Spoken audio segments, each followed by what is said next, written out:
Nation Radio. Monday night love session. Check us out. Generation. Slow jams. Conversation.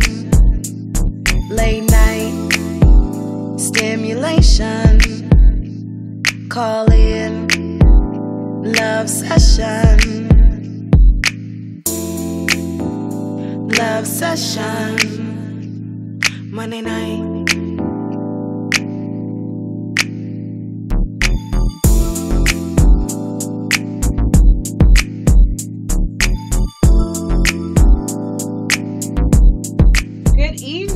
Good evening, everybody out there. It's your girl, Akila Trinae, and you are tuned in to another episode show time with the peeps, U-Nation Radio Love Sessions. We are on Morris Media Live. We have an awesome show for you today. As always, we want to first introduce all of our hosts here that you have. We're all here, which is amazing and great and awesome. Yeah. Love Sessions is intellectual stimulation from 10 p.m. to midnight. Our conversation is devoted to bridging the conversation gap between men and women as a means to combat the war on relationships. Did y'all know that relationships are under attack?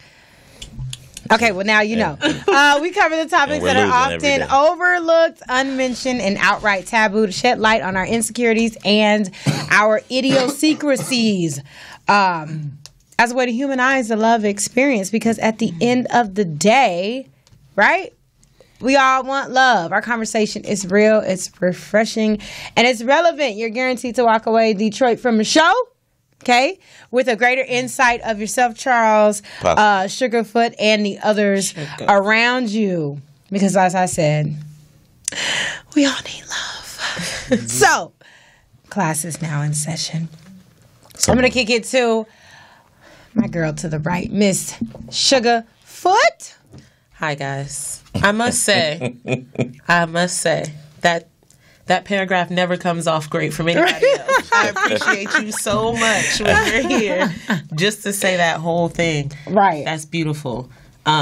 So, anyways, we definitely want to thank our sponsors, Revision Publishing, which is Miss Akila Trinae's publishing company. Beyond the Hurt, yeah. If you haven't gotten it, then you're late. But it's not too late because you can still get it. Right. She sold it at the Sippin' Shop. I sure did, which we'll talk about in just a moment. All right. And then as well, our other sponsor, Dear Azuri, which means beauty in Swahili language, which is a movement to encourage women to properly heal from internalized pain and practice. You guys, make sure you follow their Instagram at Dear Azuri, as well as their Facebook, Dear Azuri, or Tangi's personal page, Tangi Love Yourself, Terry. And don't forget to follow our social medias as well. And we also do have polls today, guys. I do have some results for us a little bit later. So make sure you follow our Instagram at U-Nation Radio. We'll like our Facebook page, U-Nation Radio, and our Twitter at U-Nation_radio, which you guys also need to go take the polls on right now. Thanks. Cool. And then I'm going to go ahead and kick it to Charles. Mr. Handy over there. Mr. Handy. Dance hustle. Can I see you? There you go. Low key. All right. So, hey, salutations to everyone. Check us out on social media. You know, we out there in these streets. So, you can check us out on Instagram if that's one of your platforms that you on at the letter U Nation Radio. So that's U Nation Radio. On Facebook, we're also the letter U Nation Radio, and on Twitter, it is UNation_radio. And I'm gonna pass the ball over to Detroit to let y'all know how y'all can call us and get in be a part of this conversation. Well, it's been an eventful day, and it's good to be back on Love Sessions, dealing with love and everything that deals in between. And if you want to get involved in such a thing that has to deal with love, you can call us at 323-293-3375. Again, that is 293-3375, and we are talking to the dear black man. That's you and me, Charles, in case nobody's new. We're talking to the dear black man that's dealing with depression, and so it's something that is probably near and dear to most of us that most women don't know, don't have a clue, or either just don't care. Either you don't Y'all know, always you the don't victim. show, or you don't give a F about what's going on with Y'all the brothers. always You the know what I'm saying? victim. Either way. Anyways. But for the fact that we are talking about it today, that means we have at least two in this world that care. So how can they call? What's going on? What? So again, for those that didn't hear, you can call in at 323-293-3375. That is Sugarfoot, and I will reiterate that we are still talking about depression for us black men, and she don't want to talk about it, and that's the problem now. They're not the victim. Are you depressed? Not the victim. I have my days. I have my good days. I have my worry days. That's right. I some good days. You know what I'm saying? And it's Charles, you was about to go in? and it's like that. You know what I'm saying? A little bit. But we all have hills to climb, you know. But when I think things over, it's just I ain't even gonna go there. Right. Just say the end. I didn't complain. Yeah, but I feel if I can't deliver it right, Right, you know what right. I'm saying? So, but no, it's definitely good to be back in the house. How was everybody's weekend? Awesome. Well, since you asked, I guess I'll go first. I mean, you look real ethnic. So First please. of all, I thought that was pretty. shout out to Charles. You look very nice. Thanks. I stayed. Look like you got the fresh cut and. Yeah, definitely a fresh cut. Went to the BET Awards, so Yeah. Oh, had to get see, clean. you know what? First of all, had to Charles, get clean. you know what? I'm tired of you doing stuff without the rest of the team. Like, forget Hey, that. he be forget lit. Sugarfoot and Detroit. I'm talking about me. Oh, Like, that's You said the low-key. team. they're You right. the team? I know. You know it ain't no All by iron yourself? team. But you know, sometimes Wait a you minute. can't, Iron win, everybody though. can't get in, so you know you get a So, plus there's an one, iron maybe. win. You need a That's team probably to his win. wife. This, I yeah. mean, this is work. say this. This is work. If there was a +1, It'll be his wife. yeah. Thank you. For work, though. Work is different. No, it's not. Well, you need to figure out a way to get us in for work. Look, Next I'll say time, this. honestly. You know, it's a blessing. That's why I do my prayer hands and everything, and that's the real deal. And I knew you was there, too. You know, the He thing was is, so lit. the thing is that Why did you know? the litness. Did you post that? Okay, hold on. Pause. yeah. Pause for a Yeah. second. I just wanted to give you a compliment. Back to me. So, Ah, the different shop that I went to over the We weekend. all can be on. You know what I'm saying? Yes. Shout out to Shonda. When I figure out, I'm going to go to her social media so I can actually give it to you guys before this night is over. Please remind me. You done scrolled on my thing. I'm trying I to. did that. Go ahead, do Sip what and you shop. gotta So do. over the weekend, I was invited out by Miss Shonda to promote my book. So I sold my book over the weekend. Miss Sugarfoot was supposed to come, but she didn't make it. But for event, I just shout out got for invited too. Sorry. her even trying and her desire. But I did want to, I got this lovely headpiece there. So shout out to granawayturbancode.com. So on social media, they're GRANAWAY, Grand Away Turbans, on social media. So I'm guessing they're on like Instagram and Facebook and like Twitter and all that stuff. But anyway, yes, I purchased it because I have to support. Like I like to go to events and I like to support while I'm there. Also, shout out to Miss Yaya, who's a makeup artist, and her IG is Bosson BOSSN.beauty, and she has like beautiful, colorful makeup. I actually didn't put it on, but she did give some samples away, which I appreciate. And my Alicia K Lipstick Queen Cosmetics. So at Lipstick Queen, and Lipstick Queen is spelled KWEEN. So shout out to them. And then also I see my cousin Tonette joined for Facebook Live, so shout out to her. Tonette. And Paparazzi, which is one of the businesses that she has. So if you look on my Instagram at Akila Trinae, you'll see the necklace and the earrings and the bracelet that she hooked me up with that I wore outside of the BET Awards because Charles didn't hook me up, so I couldn't go The in. only one you know at Black Entertainment. Something like that. Anyways, let me. Get No, to you're my not the only stuff. person I know, but I mean, let me hey. let me get to this, yo. Let's get to it. I'm gonna let y'all see My Charles. weekend. We know his weekend was lit. Yo, it was a Liddy. blessing. It Your was a phone might be in front blessing. of my phone. It is, but you put your phone behind my phone. It started off with the Can't Stop, Won't Stop, like premiere. Take that. Yeah, the premiere. We went to a dope premiere. Like literally everybody was there from Jimmy. A dope premiere? What does that mean? No, just the a dope it was or adult. adult, I'm jumping my adult word. entertainment. Yeah. I thought that too, but I'm like, it's Charles, so I figured he said a dope. Oh, okay. I just wasn't sure because I was like, Diddy might be having like different stuff going on. He had a party. I was there. Oh, sorry. I'm next. Yeah. I'm not now. All right, so yeah, it was dope. It was a dope. Okay, premiere. got it. And it was cool. Like literally, Jimmy Iovine, Dr. Dre, Snoop, just anybody, Tyrese, like literally everybody was. And there. I wasn't there. Yeah, it was crazy.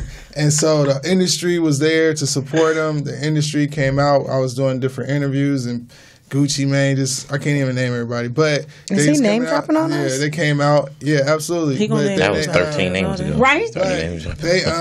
They came out and we just chopped up and everybody said how inspired they was by the movie. So I would definitely say if you get a chance, if you got Apple TV, if you got iTunes or Apple Music, check it out. I Can't Stop, Won't Stop. And it inspires me. There's a couple of clips online that you'll see that's just really just showing like, he's like, I'm a savage. And he just turns up on certain deals he makes. But at the end of the day, this is a black man that came from, he doesn't, you know what I'm saying, basically came from nothing and was able to climb to where he's at and achieve the goals that he's achieved. So a lot of entertainers, a lot of black men that are inspiring to do what he's doing came out of that movie and they were very inspired. So just to say that, so after that movie, like all of a sudden, like my whole Bad Boy people who I feel like I'm like part of Bad Boy, even though I work at Revolt, but they were like, yo, we going to Puff's house, it's a party. And I was like, all right, dang, I think I want to go too. And lo and behold, I end up connecting with the right people. I'm partying at Diddy's house. This is like amazing, right? Dream come true. And another dream. Oh, that's the video that you posted. Yeah, okay. I didn't even really flex fully because I was just in the moment. So I just took a video. I just said, flex fully. I just said it was all a dream because it is all a dream. You know what I'm saying? I'm living my dreams. So, anyways, then I did some other events, but the big one was once again, shout out to the team, to Ramon Dukes, and he threw me a ticket. You know what I'm saying? So I'm like at the BET Awards. Yeah, it was like, hey, he told me, yo, we about to dip in like 20 minutes. I ran across the street to, I was working. I ran across the street to Zara's, got me an outfit. I got me a linen outfit, so I just kept the linen going. You know what I'm saying? Today, again, linen is actually mad comfortable. And it's cool. Yeah, it's very cool. So anyways, I got me a nice little linen outfit and went to the awards. I was mad, like we were kind of late, but like I said, it was dope. Because honestly, I done worked the awards a few times, worked the carpet, and just to actually finally get invited to the BET Awards, it just felt like, okay, I might be actually doing something. You know what I'm saying? I'm doing something good with my life. I'm moving up. Yeah, I'm moving up the ladder a little bit. So yeah, shouts out to everybody that was there. Shouts out to the performers and everybody that won. Shout out to Remy Ma and Kendrick and. Yeah, that was my weekend pretty much. My two big milestones. Got to meet a lot of cool people. Yeah. I wish I was you. I want to grow up to be just like you, Charles. Oh Lord, yeah, bless you. I'm just trying to. I don't know. It's just a blessing when you just end up in the right place at the right time. True. So So now that you've got to gloat, we'll just go to little old me and my little old weekend. I went to an event. I was invited to have a booth for my foundation, which is why I couldn't make it to the Sippy Shop. And I really wanted to go. I'm sure that was dope. But I ended up having a booth, and it was a lot smaller than it was supposed to be. But I still met some really cool, dope people. Ran into a lady who runs a clinic who wants to partner. I also ran into someone who can possibly get me a meeting with Magic Johnson to pitch the foundation too. So I'm preparing for that right now. So that was fun. And then I went to Diddy's party, actually, that night as well. Yeah, with April. So it was pretty cool. It was fun. At his house? You were there? No, he had a club event where he came and performed. Oh, okay. So I was at the club. Or which in Hollywood? Yes. Dang, I couldn't get into that one. So I was at that one, but then you don't win them all. You know what I'm saying? Right. But she was lit. I had a good time there too. His party was lit, and it was kind of crazy. He had like open bar for a while, so that was pretty fun. So yeah, that was my weekend. Right. Awesome sauce. Well, on Sunday, was that Sunday? Oh yeah, because the awards was on Sunday. That's right. And, I went to Soulful Sundays event at Comfort LA, so I wanted to make sure that since it was too hot and stuff to go inside the BET Awards and all that, I decided to drop in on a friend of the show, Mr. Jeremy McBride. I went there. He wasn't up there. I think I went up there. Yeah, he told me that you be sliding through and supporting. Yeah. He was like, "That's cool," I came up there Saturday. and he appreciates it. Yeah. And so shout out to him and what he's doing there. So if you want to support Comfort LA, and then shout out to Juice Hue Bar. We need like a Hue Love Juice Sessions Bar promo code. We should talk to him because about that. We need to see if anybody comes up there on our behalf. the drink that I had was really good and it was very refreshing. It was She fresh. doesn't like that. you know, At all. I just wanted to finish what I was saying. At all. You know, but Oh, I can't interject. My bad. Oh, Promo guys, code. I also went to Harry Potter World on Sunday. What's I that? about lost my mind. Oh, Universal I love Studios? Harry Potter. Fun fact. Literally grew up with him, and I went to Harry Potter World, and wow. I'm like, you grew up the with Harry pictures Potter? were moving, like the actual movie, and the ride was amazing. All And right. another fun fact is I never seen one right. of those movies. Why? Neither have I. I Nor have have I all read 8 the on book. DVD. We can watch them. I doubt it. Probably not. No? Probably not. Might miss that one. That's a lot of life waste going on. No, but shout out to Harry Potter. And shout out It was the 20th to anniversary Detroit, today. right? And Too Dope. And they have an event coming up, right, Mr. Detroit? We do. We have a party coming up on Thursday, the 29th, which will be in downtown LA off of 5th and Spring at the Crocker Club, 453 South Spring Street. It is free to get in. It is very much a customer appreciation situation, but also the dawning of a new situation with us and the club and the business arrangement. So I just wanted all my fine folks to come out and chill and enjoy a lavish facility that is good in case they wanted to throw something there and be a part of something that's very refreshing to me to be a part of. And, so when white folks come, call, you come. You know what I'm saying? That's where all the good money is. So, but, yeah, my weekend was not nearly as eventful as that. I just partied with all the residual white people and black people that didn't go or did go. There was a lot of pool parties this past weekend that we just went to, and it was hot. It was very, very hot. It was very, very hot. It was hot Sunday. Right. You know, Yeah, like, a lot of it could have sinning been going what on. it was Saturday on Sunday and it would have been cool. I'm But, not you with know. none of that. It's hot now. Yeah, no, it is. It was hot hot when today, I but left I was my in the house. house. So Yeah. you At see- 9 o'clock. You see, I don't have any sleeves on, so you know. Yeah. It's Amen. nice hot overall outside. dress, though. Thanks. stylish Do you see my today. muscles though? She got the Dina. guns out. Working. You know what I'm saying? Working. But I yeah. wasn't taking it that far. I don't know. Okay. Well, we do have, I know one of the polls you mentioned, but we did want to just put it out there. Charles, we're going to go to a break. But before we go to a break, we're talking about men dealing with depression. And we know that there's some men who are married who are depressed. And I'm so depressed. Probably because they're not getting respected by their woman, which probably is the reason for the questions, right, on the blog, Mr. Handy. I don't know what the reason was. It was actually. Well, no, I'm saying because the questions are about what do you wish women knew about masculine respect? What does it mean to you? And then how can women show it? Almost like men aren't being respected by the women in the relationship, in They the not. marriage. Well, I'm saying Right. that's what I'm saying. The reason for the questions, basically, these questions, I need to credit them so I don't just be like Plagiarism. plagiarizing because they're actually really a dope. I ended up following them on Friday, and then they just sent me like some really cool questions. It's black relation. It's like a black marriage blog on my Instagram. Shout out to Black Marriage.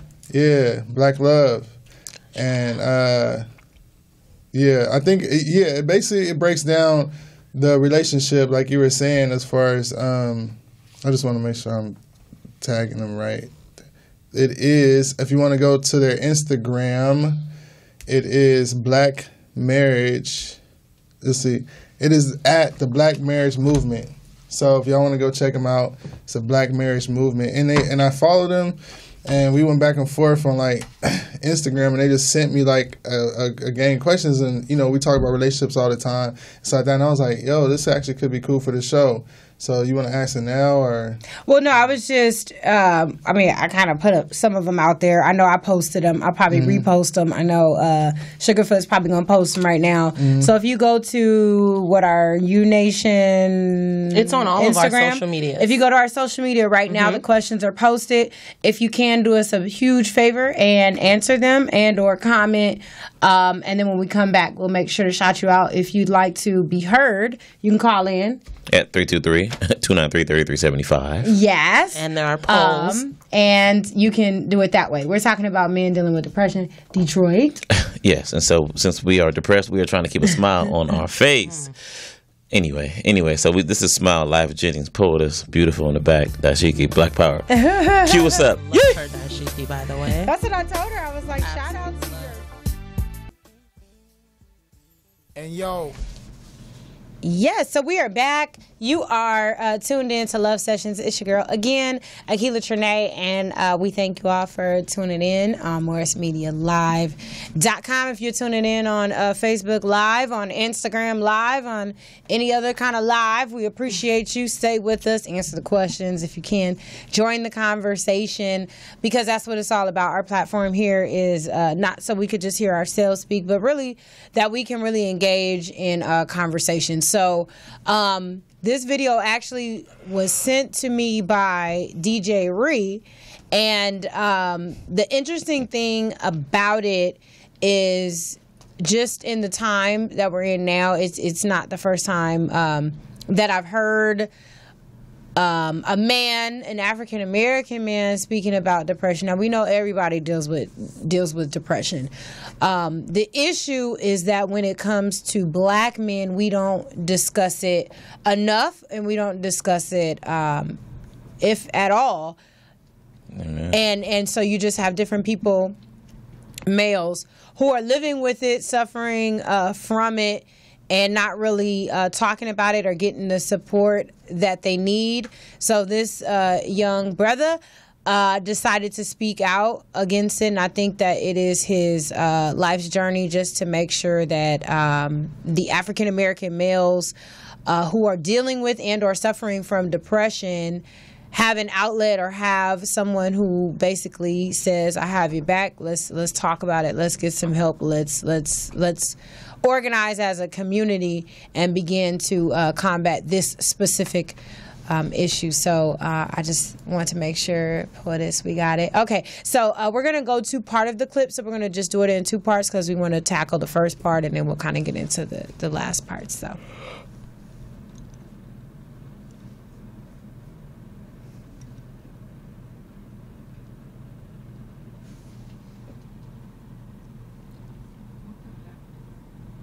We'll come back to that in a second. Oh, okay. Because we didn't have any sound, little technical difficulties. So the first thing that I will address while we're waiting for the sound to come on is in light of the Philando Castile verdict. I know Trevor Noah probably got a lot of airtime and views and things about his reaction and response to what was going on. The video is ready now, so I'll come back to that thought in just a second. So, right now I want to talk about something that is somewhat taboo. It's very important, but it's really overlooked. And that is the depression of black males. Just a couple days ago, Kid Cudi came out and talked about how he is checking himself into some kind of facility to deal with the depression. And when we look at his life, we probably think, you know, you're a star, you know, you're making money, you know, what the hell are you depressed about? But the fact of the matter is, as a black man, it's a whole lot of things that go on that emotionally traumatize us. Now, when we look at all the different murders, first of all, the murders that are on camera, recorded, put in our face day after day after day, if you don't think that causes emotional trauma as a black man, to see somebody that look like you being murdered for nothing on camera, you watching it over, and it's like you looking at yourself, or you looking at a piece of yourself dying. So that's emotional trauma right there that begin to mess with the psyche and begin to mess with the mind of a man. So now we at a place where every day we got to figure out how to behave to not get killed. That's some listen, that's some crazy stuff to think. Today I got to figure out how I need to act, how I need to speak, how I need to look, how I need to present myself in order to not get killed. Trayvon was executed by George Zimmerman. You know, they was talking about his hoodie. You know, he had a hoodie on. He looked like a thug in his hoodie. Every college has trademarked hoodies. You know what I'm saying? So it's only a thug when it's on a black man. And so the black man is deemed to be dangerous. The black man is deemed to be violent. And so these cops are treating us the way they're treating us. But nobody thinks about what kind of emotional trauma does that do to a black man. And not just when it comes to the violence with the police, violence with each other. When it comes to the idea of what a man is, being a protector, being a provider, and then this world is systematically structured to keep and withhold the opportunities from the black man. Now with the typical black man, we're seeing the world is pulling our women, and I applaud our women for everything that they're doing, but we got to see how that may affect our men. So our women are graduating college at higher rates, and our women are starting businesses at higher rates than anybody else, but our black men are going in jail at higher rates. And this whole system is set up and designed to destroy the black man, because when you destroy the black man, you then destroy the black family, and ultimately destroying the black race. So it's a whole lot on the shoulders of the black man that can cause us to fall into these types of depressions, and we don't really have an outlet for it. In fact, it's so bad that if I openly say I'm depressed, people are going to look at me like I'm less than a man because I'm saying I have some kind of emotional trauma. If I openly say that hurt my feelings, it's like, what kind of man are you talking about? Something hurts your feelings, you know. So we need these outlets, and we need a way to be able to deal with this emotional trauma, you know, that we're dealing with in this world. So all right, so he basically he said a lot. He said a whole lot all in one. I kind of wanted to start us just in the space of, as I was saying before, the verdict, that we recently got the information, and just kind of the response. So I mentioned Trevor Noah. His response was just kind of outrage, and at the same time, just in a way disgust, and at the same time just hurt, you know what I mean, for the thought process of a man having to, so again, I'm not a male, so this is for you two essentially, but for a male having to deal with the pressures of cops, the pressures of violence in certain communities, maybe not the communities that you all live in, but just that stigma around being a black man in America and what that now looks like. It wasn't until I think Trevor Noah mentioned it, and the guy from the video where he mentioned it, where I really thought about it. Like, I never thought what those images would really do for young black men and how they internalize the things that are going on, that maybe when you do see a police car that, you know, something shoots through your body or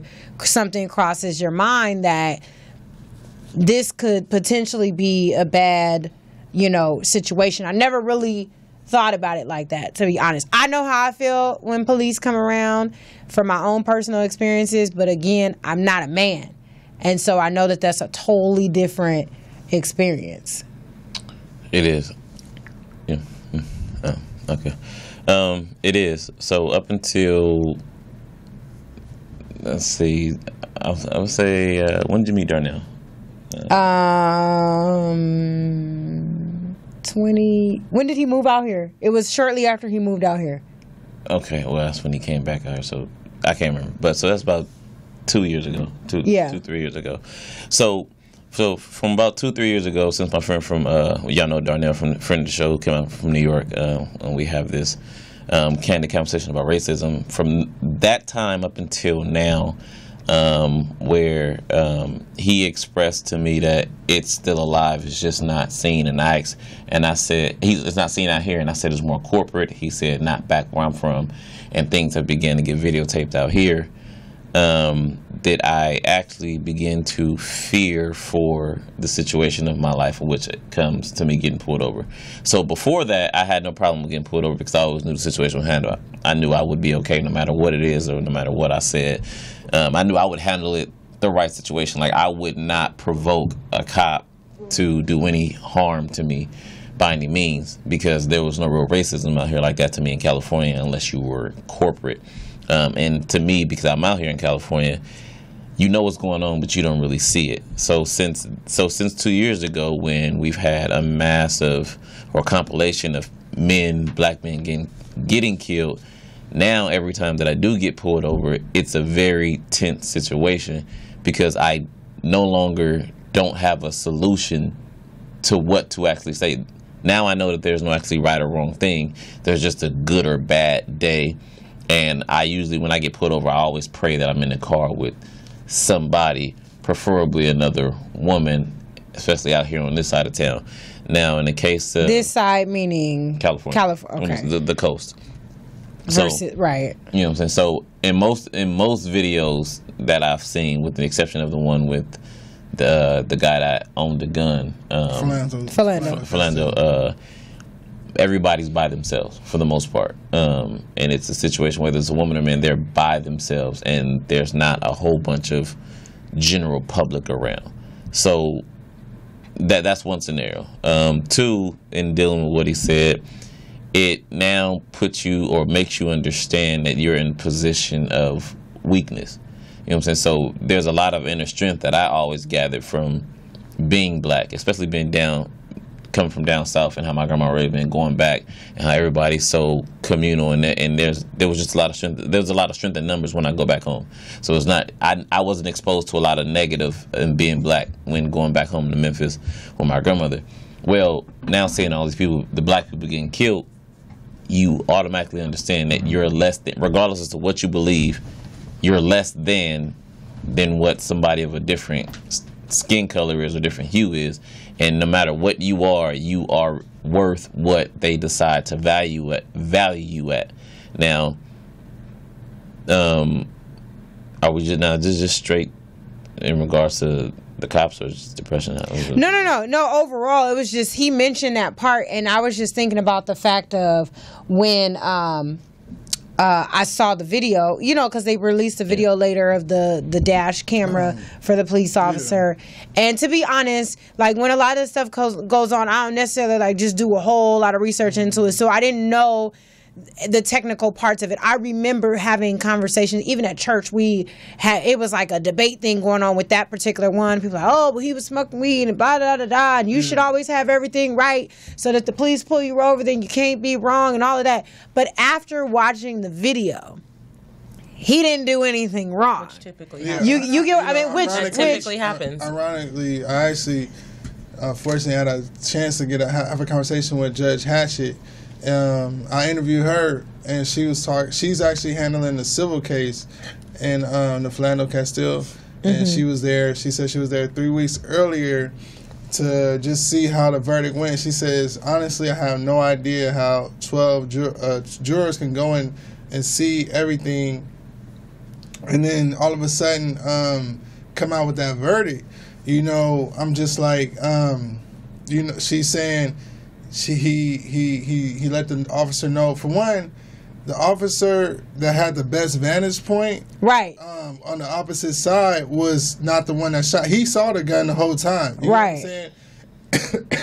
And he disclosed. Like, why would somebody kill you If they, why would they be like, I got a gun, so I'm gonna kill you? Like that's what she was saying, because he was cooperative the whole entire time. Once the lights flashed on him, he pulls over. That's being you're cooperating. You Right. get what I'm saying? You're not posing. You're not all of a sudden making yourself a threat. You get what I'm saying? He pulls up to the car. Officer, I have a firearm. You know what I'm saying? He says, yeah, which he was licensed to carry. Which he was licensed to carry. It's a open carry state, or it's a concealed weapon state, whatever. He had a license. He had a license for this particular weapon, and I don't know, like, if you go to any state, especially like states that's open carry, or Arizona, you know, just Louisiana, there's states, stand your ground, Florida. There's just, I'm just saying, there's states in this country that you will an officer will pull somebody over who has legal right to bear arms, and they have the weapon on them. Now, yes, you're in an uncomfortable situation, but you're trained to handle that situation. That doesn't automatically it doesn't automatically give you a right. I asked Judge Hatchett, I was like, so what she said she has 2 adult black sons, one ironically is named Charles, and she was just saying that she really doesn't know how to explain to them how to properly interact with the police. Now, you know sidebar, is Judge Hatchett the one with the daughter that just died? Yeah, her daughter, her daughter, her son's wife died recently at Cedar Sinai because she had a scheduled C-section. We talked to her about that too, but she had a scheduled C-section. I forget the They're sister's suing, name. right? And she's also handling that lawsuit. But she hemorrhaged. She hemorrhaged out, and it was just like it's a really unfortunate situation, and they feel like it's some malpractice in that situation too. And she talked about that. They had a march outside of Cedar Sinai the other day. But yeah, Judge Hatchett, everybody knows her that grew up watching her, but she's very versed in this, and hopefully she's going to handle the civil suit. Now, I had a friend down a little while back, Monty. Monty, he takes pictures. Monty is a licensed gun carrier. You know what I'm saying? We were talking about it earlier for here, and he also spoke. He said with being registered to a gun, the minute you get pulled over, it rings up that you have a gun. You know what I'm saying? So they let you know that you have a gun registered to your name, so they know to come and ask for it. And now Monty said the only thing he wouldn't have done was touched his gun. He said did he touch it? I think he put his hand on it or something like that. No, because when he comes into the guy comes into the car, he hands him his license or something, right? Right, but then he asks him for his insurance, and that's what he was reaching for his insurance. Right. But the cop, like I said, once again, the cop. Well, the cop is on this. The cop that's on this side, the firearm is on this side. Right. I'm gonna tell you what Monty said. He said after he informs a cop that he has a gun, he doesn't reach for anything until he's outside the car. He said, and anything that the officer wants, he has to go and get. Monty makes him go and get himself. Now, I understand that, and I think the unfortunate part is the fact that not even just you all, you know what I mean, but just the fact that anybody would have to deal with a situation like that just off top, just because you're a black male. You get what I'm saying? Like, well, and society wise, I would just say the thing that's really disturbing, these cops or whatever in those situations is very sick, right? It's sick to somebody to have to lose their life, and it's not any really no real probable cause, right? But the other side of it is that these jurors, these quote unquote people, these jurors of our peers or whatever, these 12 people are going in there analyzing. I'm like, I asked her straight up, I'm like, Judge Hatchett, did these people see this dash cam tape? You know what I'm saying? Did it just come out after the case? They said the jury saw the dash cam tape. Now, if you're in that situation just as a reasonable thinking human being, you know, and you got some kind of understand the law, somebody explain to you, you're like, yeah, this man did not have, because the thing is, they're all of these cases that people get off and they walk, they're falling under this thing called fear for my life. Now, within reason, a cop is able to use reasonable deadly force if there's a reasonable fear for their life or they're saving somebody else's life. But I'm just like, this is a freaking gray area that they're just living in, and it's like, what is this like? Well, and here's the other technical part about it. When somebody comes in, whether you're exonerated or convicted, everybody in that jury room has to be on one accord. Yeah. So let's say we see the same dash cam and they give the fear for my life speech, right?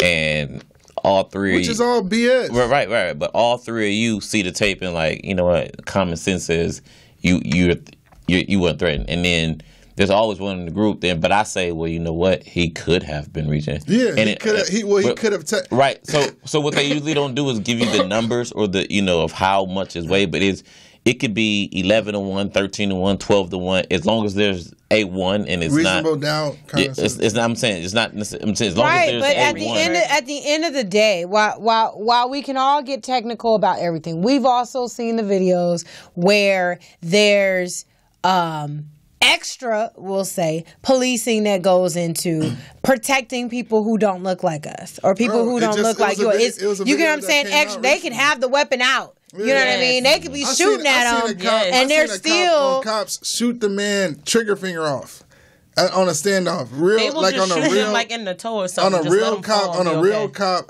standoff. This is real life cops. I seen this man shoot the man trigger finger. But yes, we are policed differently. We're treated differently. So what does that do? You know what I mean? Is that something that the two of you maybe feel like you internalize, like whether it's something that so for example, let me try and clarify my question so it can make sense. Black people. I had a conversation with a person, and this was kind of like in the group debate where it's more like, I don't have to worry about any of these certain things happening because I'm not going to find myself in a position like that. For example, I'm going to have my registration paid. You know what I mean? I'm not going to have no tail lights out. I'm not going to I always have my seatbelt on. So if you're an African-American male who follows the letter of the law, but you see these things happening, does that do anything to you? Or do you feel like, because that would never happen to me, I'm outside of that? Or do you internalize that as this could potentially be me?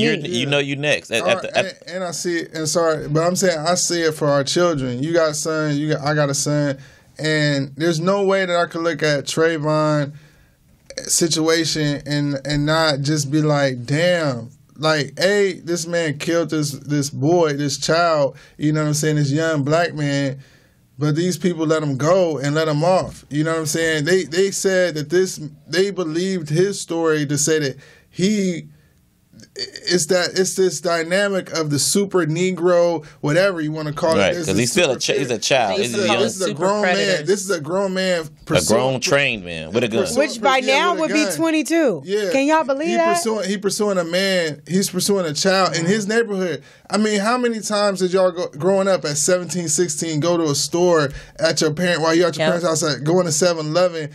Like, that's just a natural thing. And then just to see the mindset that you are able, that somebody that is supposed to have a reasonable mind or reasonable decisions, they're saying they're able to believe his story and say this man is he's in fear of his life now. Meanwhile, he's pursuing this kid with a gun. And so even if he went and bought a beer from the store, so what? Does that really? I'll tell you. Let me just say this last thing real quick. And this is a sick thing that's really sick, and just show you how we're mistreated. This man who was operating a vehicle, this man who was having a loaded weapon, was not drug tested when he went to the precinct, but they drug tested Trayvon Martin's corpse to get the analysis that said that he was high. Wow. Anything to get on that. What I'm saying is what was this man on? He was the one that was operating a motor vehicle. He was the one that had a loaded weapon. You get what I'm saying? Why? He's the one that needs to be analyzed, not Trayvon that's over here walking to the store. You get what I'm saying? And that's it's sickening. We've seen it. A lot of these things are in rural states as well. You know what I'm saying? So a lot of these things are back where The slavery doesn't exist anywhere, but the thought of it and how and where people can primarily be racist and get away with it, whereas a lot of segregation and still antiquated thoughts still exist. I read a book called The Pale White Horse, and in The Pale White Horse it talks a lot.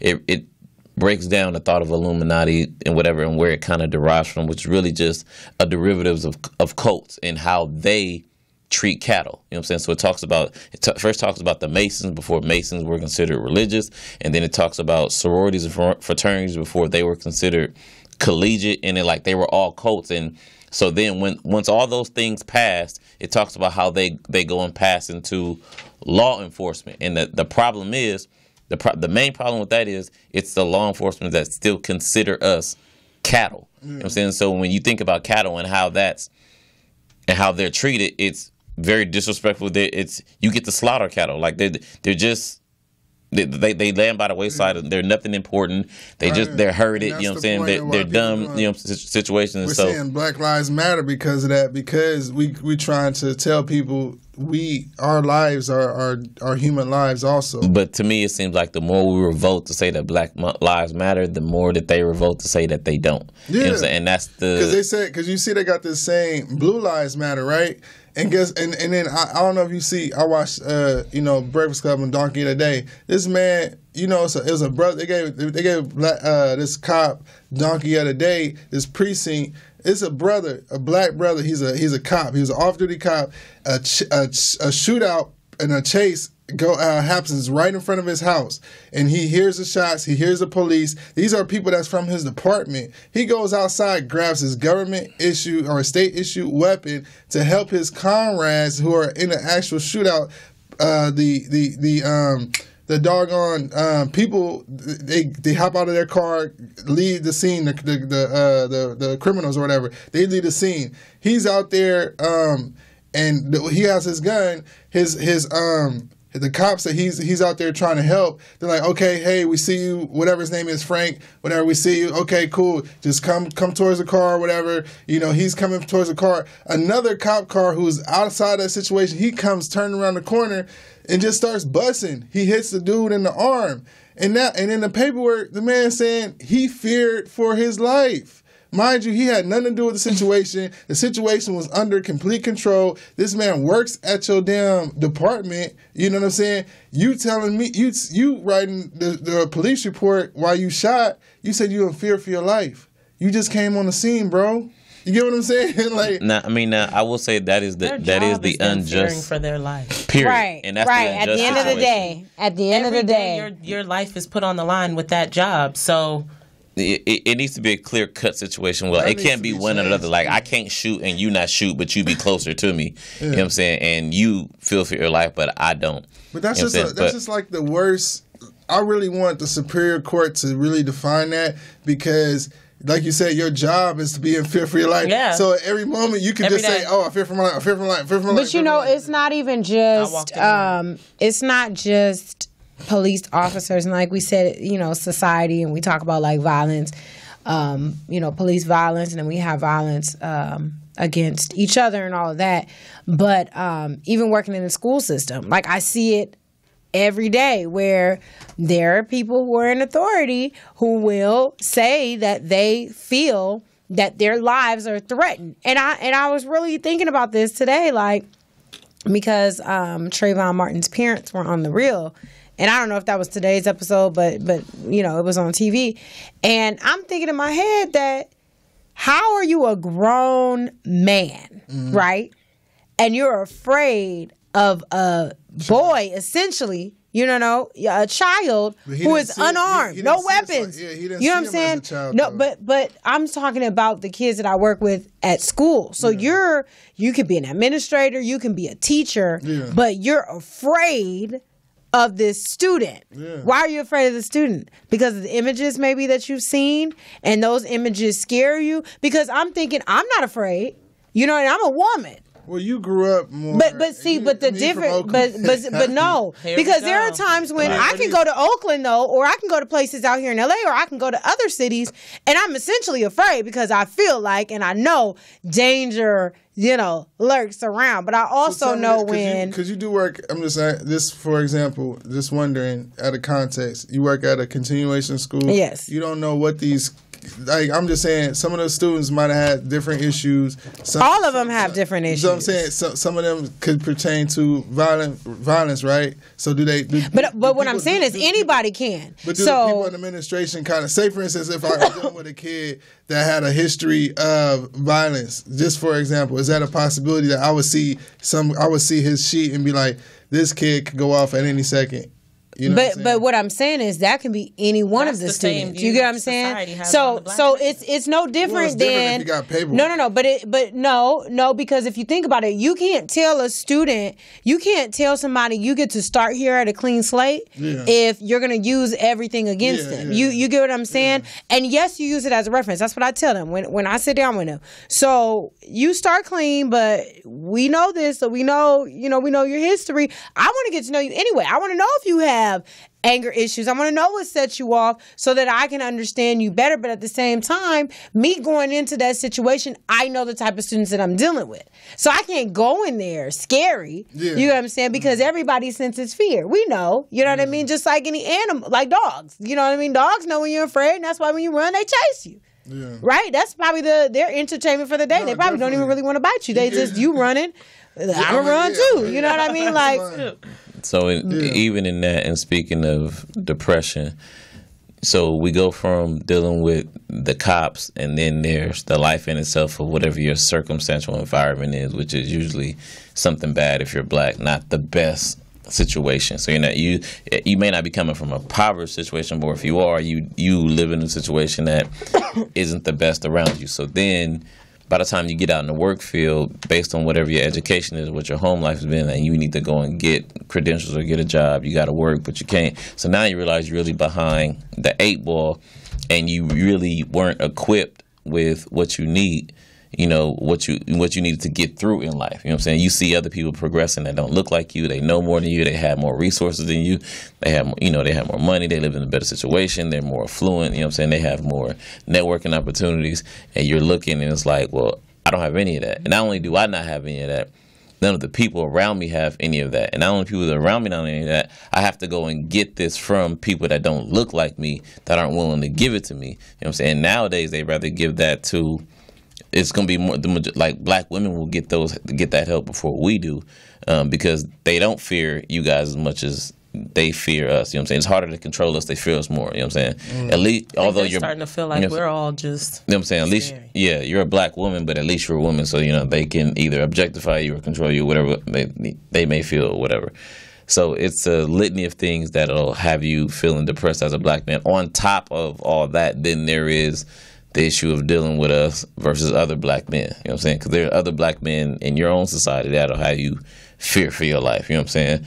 But I think even the cold part about that, when we talk about society overall, because of those images and because you see those things, like I can truly say that there was a time when I saw cops pulling over black men, you know what I mean, or even Latino men, and automatically it's like, oh, okay, they're guilty. Like, what they do? Like, what they over here, they just up to no good, because naturally, you know what I mean, because we're bombarded with those same images. Like, even though, we talk about these Black Lives Matter and all of that, subconsciously, you think the same you know what I mean? You begin to think the same thing, like, okay, well, why am I now kind of feeling some type of way when I'm around? And that's why I try to remember the fact, wait a minute, this is a child. At the end of the day, this is a child, this is a boy. Why am I going to be afraid of him? That's perpetuating the problem, because now he feels like he can't really relate. He has nobody to talk to. At school, he's walking the door. They automatically think he's a target. It's like basically it's part of the issue is all fear based. It's all based on fear, and it's basically people you dominate to avoid domination. So you go into a room, you see a brother. You're supposed to be the principal, the vice principal, the dean, the teacher. You're supposed to be in control of that situation. So when you see a black kid do something, we're policed differently, we're schooled differently, especially like young black males. I think it was some statistics saying that we are more likely to be seen as older. Like a 16-year-old black man might right.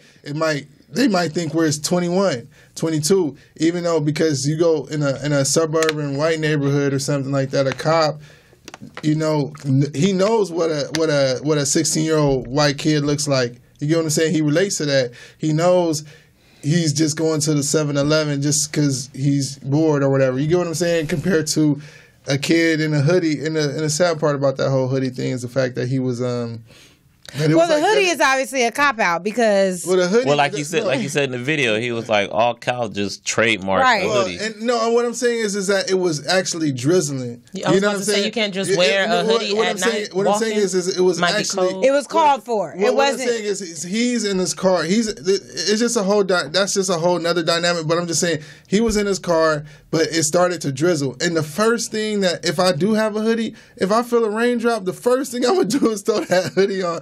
And it's just it just hurts me because they know we don't like rain. But I just met somebody. I just recently met somebody that was from St. Louis or whatever, and they said, "I'm like, why are you out here?" He was like, "For opportunity." He was like, That's not a place for black people." He was like, "It's bad enough being black." He was like, "But now having a degree is considered a threat." He was like, so.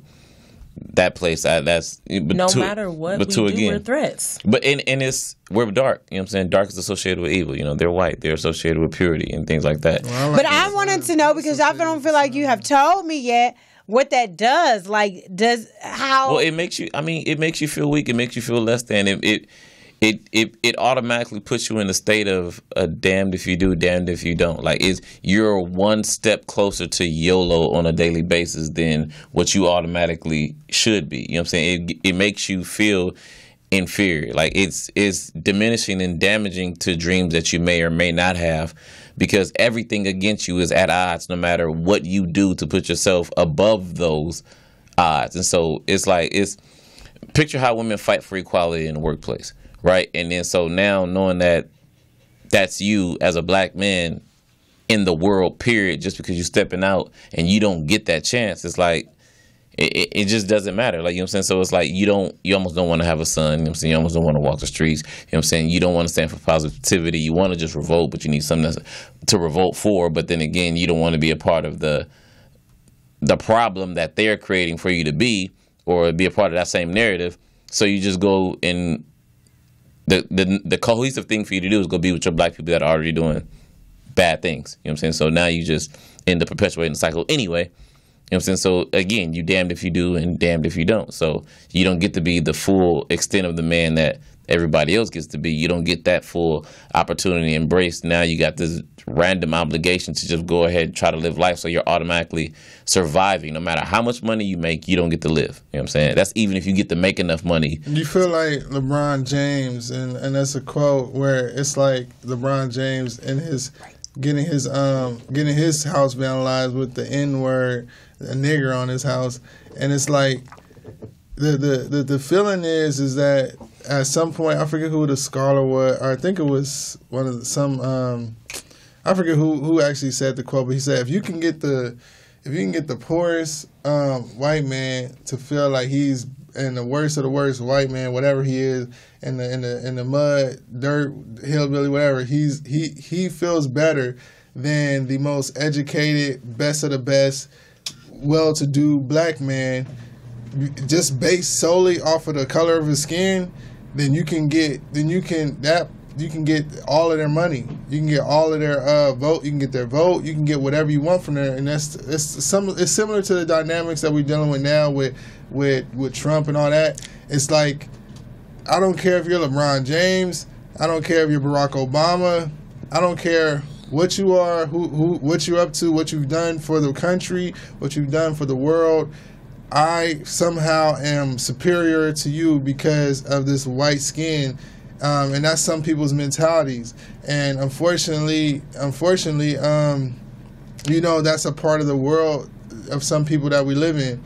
Personally, I feel like I'm thriving through it. The only thing I worry about is I do worry about instances with cops. I do feel like I have somewhat of ability to be in tune with how they're perceiving me. You know what I'm saying? I'm being having some level of self-awareness. And, you know, I just pray. And then, you know, also I want to try to, not try, but my goal is to also implement my children with these facts. And I want them to be revolutionaries, but my goal is in any situation, even with Sandra Bland, you know, a lot of these situations it's like, look, it's all about getting your day in court.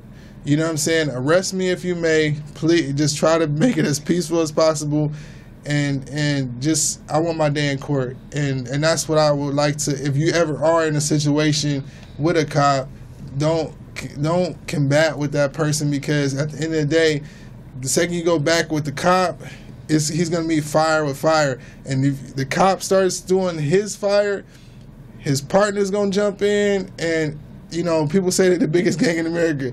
You don't want to fight them. You don't want to get into a tussle with them. It's just any kind of negative interactions with them is just always a bad result, because at that point, they're the ones that's the boots on the ground.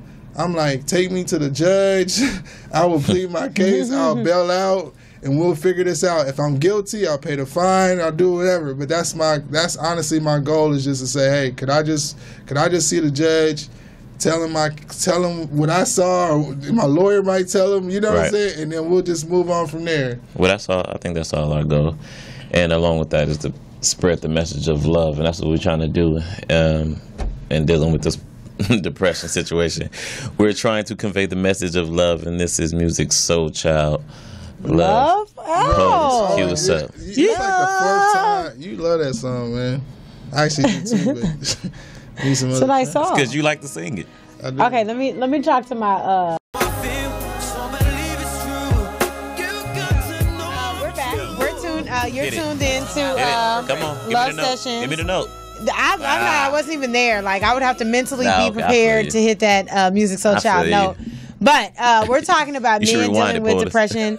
We were talking about men dealing with in high school, and I said police. And what I wanted to share is what I found is opportunities. Okay, I'm sorry, Facebook Live people, because all you see is my little. All you see is a little thing. Anyway, so opportunities for us to show maybe a different side of who we, and I hated to even say it like that, because the assumption is that we're just all bad all the time, and that we got to go out of our way. But when there are opportunities, so I was in where was I? I think I was off Olympic, and so I don't know what that's called in LA, like maybe like Midtown or something. I don't know. Anyway, but it was an area where it was predominantly white, and I was parked at a meter. And I had already paid, but because I was having a meeting, the guy told me I could park in the lot, so I had to go move my car. And I was like, okay, I have this time on the meter. So I saw this white lady in her car, just parked at a meter, and she looked like she was waiting for something. So I was like, all right, well, I'm going to go walk up to her car and let her know, like, you can park where I am, because I have to leave. So I kind of walked up. I was like, oh, are you planning to leave anytime soon? She was like, oh, I'm like waiting for somebody, whatever. And I kind of saw like her, you know, I tried her demeanor. Yeah, I tried to walk up like as right, as friendly as possible. So I was like, because in my head, like, why do I have to think about that? Why do I have to think about how somebody is going to perceive me? Well, you gotta be self-aware. But I know you guys have to more so than I do, because I don't always think about that. I just started to think about that more because of just how things are. Like I could just be in an area and I'm just chilling. Like, I'm not looking at my skin color because I'm chilling. But none of us are. But you're probably more aware. I am. And think of the sarcasm, like there's always truth in every joke, right? But think of the sarcasm that I say about everything, that there's a reason behind. You know what I'm saying? And it's my reason for everything is because I'm black. You know what I'm saying? It's because I'm black. Well, yeah. Yes. My point was, I walked into the lady.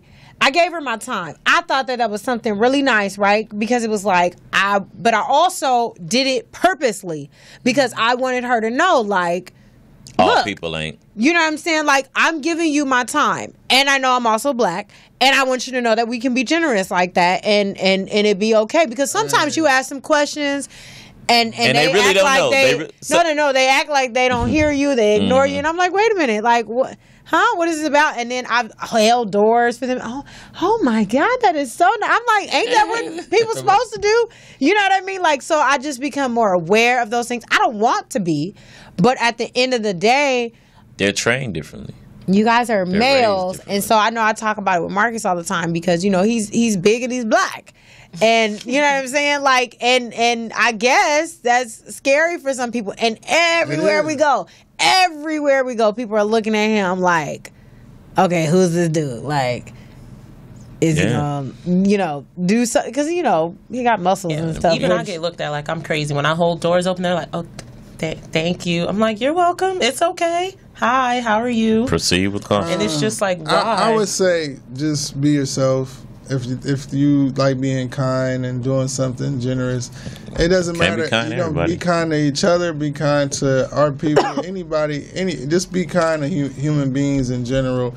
But yeah, that's just all I say. But I'm just saying, in those moments, right? There could be moments where we could really, you know what I mean, make a difference and change the outlook, of somebody versus, I could also use this moment to reinforce, right, or perpetuate or to certain stereotypes and things. Those kind of, it depends on, the thing is, sometimes those there's moments that you kind of step in, or those conversations, or those people that you deal with, but then sometimes those things kind of end up being viewed as like, oh, you're not like the others. You know what I'm saying? You're not like one of them.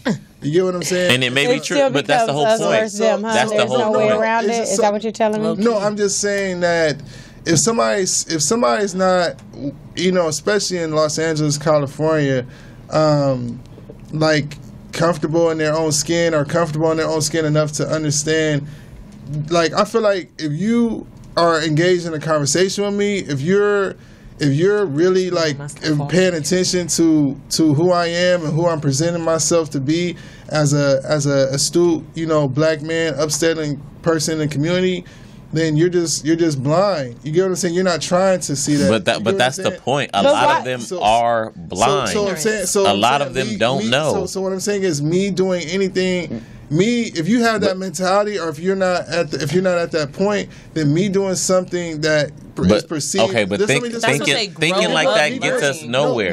No, thinking like what? Because I haven't finished my statement. What I'm saying is allowing them to stay at that conclusion.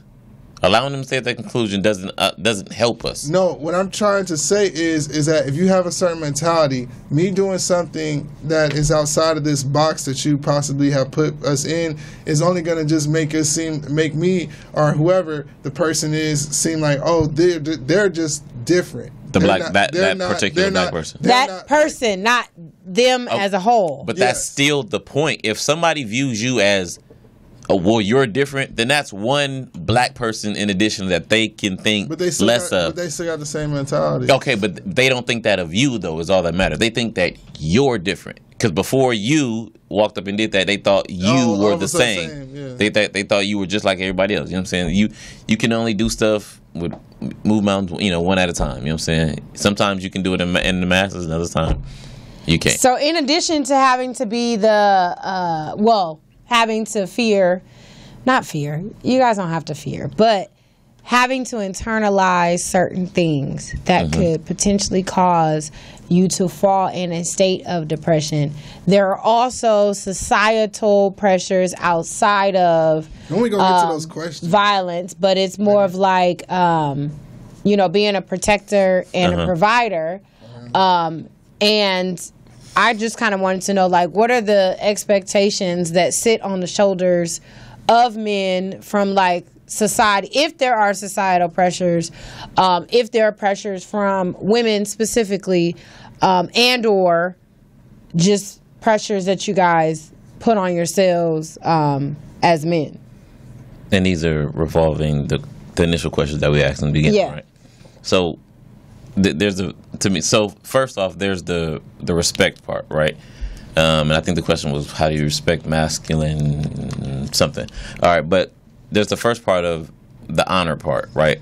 Of honoring us as men, the valiant part of us as men. You know what I'm saying? So not honor in a sense like you worship us in a sense, but honor all the strength that we have to carry to that you've chosen us as a mate. You know what I'm saying? So a lot of situations between men and women when it comes to a lack of respect for the masculine part is sometimes it seems like women don't respect the decision that they made to put us in the position of their life or allow us in their lives as the man in their life. You know what I'm saying? So a lot of times you'll get in a woman's life and there's a struggle to be the man and not in understanding that, well, you know what, you chose me, you know, just as I chose you, and if this is the role that I'm to play that you want me to be, then honor me as such, and not, I don't want to say listen, you know what I'm saying, but just understand that I'm the man that you chose, so let's go that route.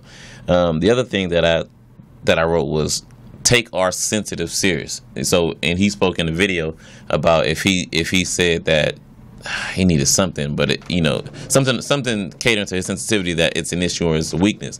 Well, if he were to say that hurt his feelings, right? So if his feelings were hurt for any reason, another man or somebody else might say like you're soft, right? Know? So I know we spoke about this on episodes ago, where it's the woman wants you to care about her feelings and be sensitive toward her, but then if he's expressive about being sensitive or that he has feelings, those are negative. So it's be sensitive toward you, but don't be sensitive, you know what I'm saying, or have sensitivity, and they aren't always mutually exclusive.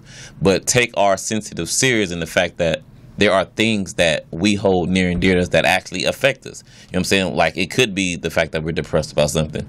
It could be a lack of having a father, you know what I'm saying, or a childhood pain that you remind us of, but we love you and it's hard to get over. You know what I'm saying? Like something sensitive to us that really, really affects us. That is really, or not really maybe knowing how to do, but in a position to do, and then having to step into that role and pretend that you do. Which I think is the perfect thing that happens a lot of times, especially with fatherless men getting into adult relationships and situations. So now I got to be a man or have responsibility, but I know of it, but I've never been shown how to do it by men. So now I have to navigate this while being critiqued, not only by you, but by me, because I need to know if I'm doing it right. You know what I'm saying? Or like the error of my ways make me feel less than, but I need to be with you, but this is something brand new for me. But if I tell you I don't know how, then I'm looked at less than. It's almost like trying to please a woman sexually, but asking questions. Like, she don't really want you to ask. She just kind of wants you to know. You know what I'm saying? Like, know how to navigate the situation. But in a situation where in its life, whether it's paying bills or taking care of a child or hunting for a job or cooking or cleaning or something as simple as compromising with another woman or another person in space, and I don't know how to do it because I've either never been shown or this is new for me, because the biggest factor in this might be love for me and I don't know how to cope with that, then that's hard, because a lot of men don't cope with love. And so taking my sensitive serious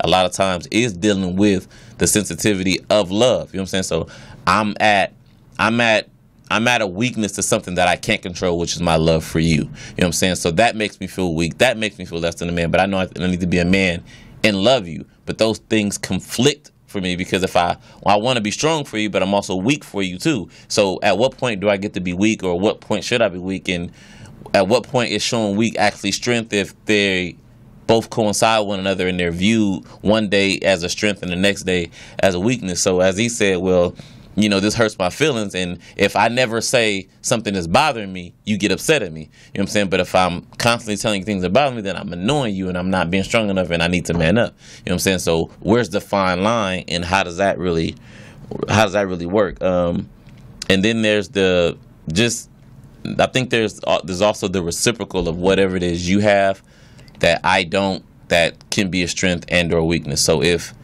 for a fact that if let's just say some women are androgynous and it's considered a strength, or not even androgynous, they're just strong. They go getters. They're aggressive, and it's a positive trait. Some men are passive, laid back, softer, and sometimes it's viewed as a lack of strength, or it's not, or let's say strength is not in them because they may be more timid or passive or whatever. Or maybe, like, I know people consider the mistake that people consider about metrosexuals is that they aren't strong men, you know what I'm saying, because they're hygienically up to par, so to speak, you know what I'm saying, or they manicure themselves, you know what I'm saying, which is not really the case, you know what I'm saying. It's just the perception. And then just, but I don't know if I answered your question, but sorry. You answered a couple questions. Right. Some that wasn't even asked. Charles said, like he has something to say. I know. I want to know the question again so I can answer it, because I can't come off of that. I can't follow that without. Well, I was recap. You went back to like the first three questions, but I was really wanting to know if there were any pressures that are placed on you all as men, whether they come from society or if they come from it's cold or something. My nose is running. But no, I mean, it feels good. But Don't you move. No, you stay there. I'm just trying to get used to it. But that either society places on men, what are those things, if any, whether it's society, women, or yourself? Pressure, yeah, definitely. Pressure, I always say burst pipes create diamonds, and so there's definitely pressure on the brothers to be the protectors, providers. There's know it all. Well, yeah, and I mean, society wise, I would say, I'm like, how am I gonna answer? You ain't gonna respond if you can't hear what I'm saying. I can hear you. I can hear you. I still have headphones on. Okay. But all right, yeah. So brothers, brothers and sisters, brothers definitely have to hold it down for the household. Personally, I would say sometimes pressure does exist in the brothers. So yeah, I agree. You know what I'm saying? It's as he said, to provide and do things of that nature. It's to have all the right decisions. It's to have great timing. You know what I'm saying? It's to be great with maps. I just want to see what they passing notes right now. I want to see what's going on. Dang, Charles, you got to stay focused. I love focus. This is part of the show. You know what I'm saying? We're exposing the note passing. No, well, if just the note passing is for us, they can see it. We're not hiding it. You're supposed to keep talking. That way, when we come in, I'm talking about the notes. No, but when we come in on cue. That's the way it works. It's to not be sensitive. Yeah, I like to say because it's taboo. Anytime you want to talk about. Here's the thing. Here's the thing that happens, right? Okay, here's the thing that happens. You have men, right, who talk a lot about society, and I gotta go out and I gotta deal with X, Y, and Z out there.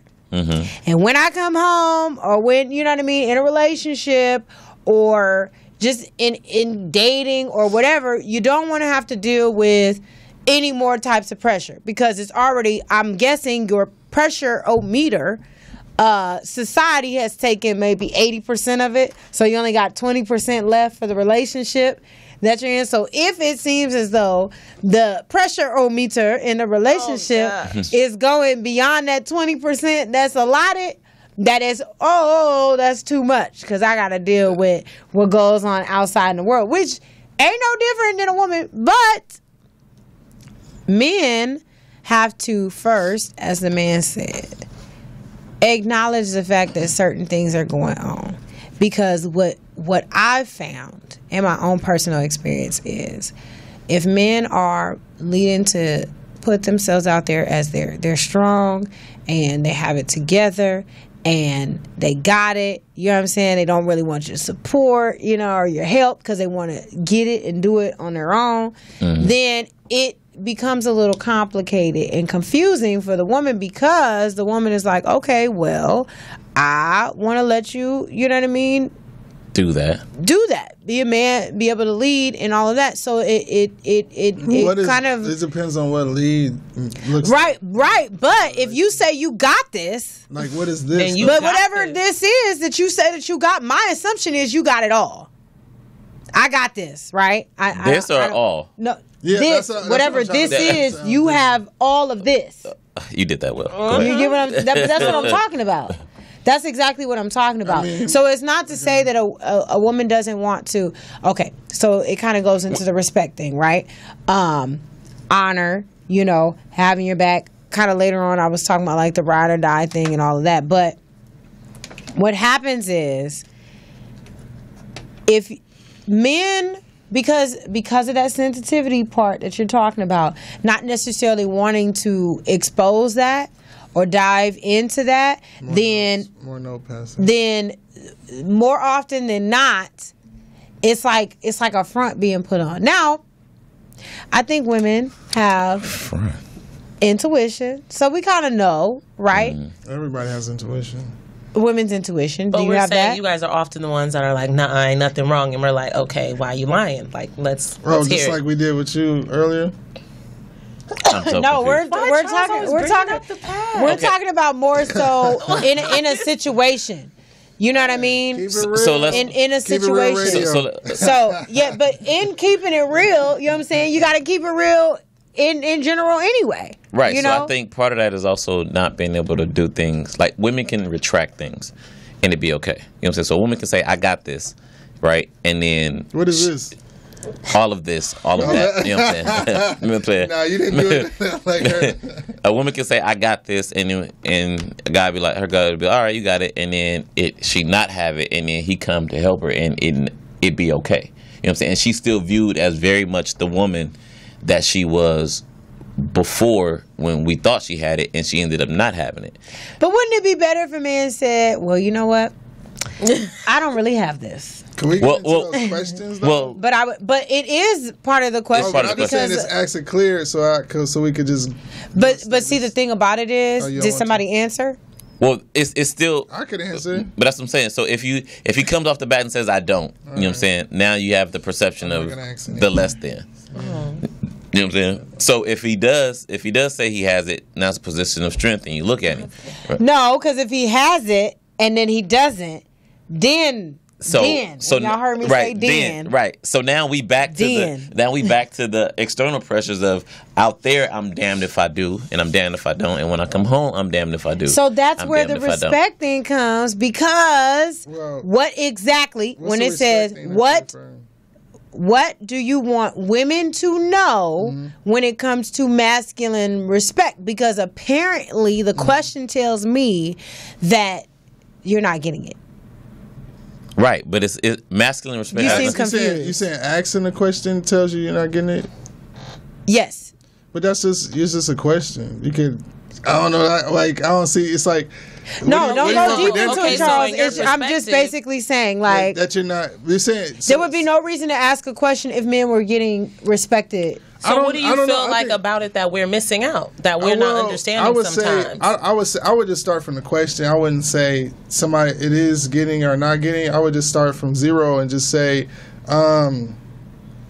so what do women, I think that male masculine respect, I would just say, to me that speaks to just it's a phrase that people say. It's like you say, happy wife, happy life, right? And so if you got a household, whatever it takes to make sure that the foundation of the household is probably going to be the woman, and she's gonna, as long as she's feeling whatever y'all discuss, however y'all run the household, and she's feeling good, then a lot of things are gonna be run well. The thing about, I see the words masculine, and I see respect. And the man, to me, this is just my opinion, right? I feel like a man is the head of the household. He's the head of the house. No matter if he's a stay-at-home dad, no matter if he's like whatever he is, this is the man that the woman has chosen. This is the household that they are creating. So he's the head. So if his position as a head of the house is always up for debate, up for challenge, up for, you know, he has to fight for certain things where it's like, yes, it's a compromise, but there's certain things that he's going to maybe steer this household in a certain direction. You've, as a woman, as a wife, you know, for example, you have chosen your mate. You know what he's about. You know what he's not about. You have determined that this is the direction that you're going in. So at some point, there's going to be times where you got to lean on his direction because this man is you know, the head, not the tail. You get what I'm saying? And once you start trying to switch that around, it throws off the dynamics. So he might want, you know, whatever you do, whatever you come at him with, whatever energy you come at him with, there's certain things that a woman can, you know, hit you with that make you feel like that take away from your masculinity. Like in the bedroom, I don't know, finances, you know what I'm saying? Just etc. There's things. But you're talking about the negatives. What are the things that a woman? If he's not getting masculinity, if his masculinity is not respected, that's negative. Okay. No, but I'm saying you're talking about the things that take away from. I'm saying what are the things that she can do? She needs to know because that's the question. Says what do you want women to know? So like I said, what I need to jot down. No, I said he's that one part is, and mind you, you're a girlfriend, so you know what I'm saying. You such disrespect. No, it's real. But did you like downplay her role? He always coming for me. Are we noticing this? No. Are we seeing the pattern? I'm keeping it real because what I'm saying. We got it down in the video. What I'm trying to say is that there's levels that you should go to that you shouldn't go to with a boyfriend that you should go to with a husband. You get what I'm saying? Like a boyfriend is not going to be the head of your life. He's a candidate. You get what I'm saying? You have a husband.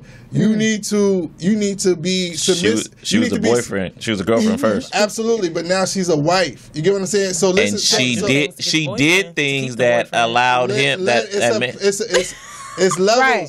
Okay. Right. The levels. We got the levels. He's not allowing me to get it out. So I'm trying to say, look, there's levels. Charles' face is covered, but there's levels, good. And all I'm saying is that you know, as a wife, I would just say that whatever you do, it just has to be in the mindset of that this is my man and he needs to feel like a man, meaning that even if you feel like he's wrong about something, you still gotta give him the ability to what? If he's wrong, make him feel right. No, give him the ability to make sure that he's feeling that his opinion is just like how valid. Just like how you kind of validated me, how I'm talking and you keep chiming in and you're not respecting my masculinity, right? Woo. You know what I'm saying? I keep chiming in. But because you're not being clear.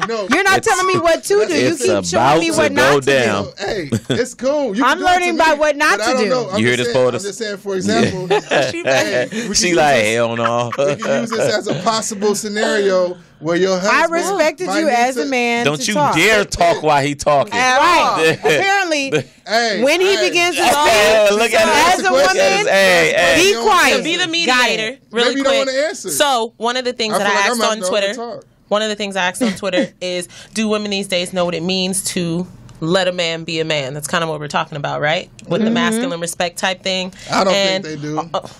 Why? Okay. Because they don't know. Forget the pool. We got Charles. Forget the pool. We got Charles. Charles is on, obviously. I would just say there's times where there's just times where everybody in a relationship is a balance, right?